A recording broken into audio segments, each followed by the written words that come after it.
पाकिस्तान में शव्वाल का चांद देखने के लिए मरकजी रुएत-ए-हिलाल कमेटी का इजलास आज होगा। मरकजी रुएत-ए-हिलाल कमेटी का इजलास चेयरमैन मौलाना अब्दुल खबीर आज़ाद की ज़ेर सदारत वज़ारत मजहबी उमूर इस्लामाबाद में होगा। कराची समेत दीगर शहरों में जोनल हिलाल कमेटियों के इजलास मुनक्किद किए जाएंगे। सुपारकों के मुताबिक शव्वाल का चांद तश्कील पा गया है।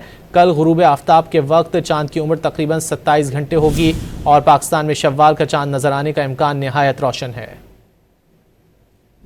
पाकिस्तान में शव्वाल का चांद देखने के लिए मरकजी रुएत-ए-हिलाल कमेटी का इजलास आज होगा। मरकजी रुएत-ए-हिलाल कमेटी का इजलास चेयरमैन मौलाना अब्दुल खबीर आज़ाद की ज़ेर सदारत वज़ारत मजहबी उमूर इस्लामाबाद में होगा। कराची समेत दीगर शहरों में जोनल हिलाल कमेटियों के इजलास मुनक्किद किए जाएंगे। सुपारकों के मुताबिक शव्वाल का चांद तश्कील पा गया है।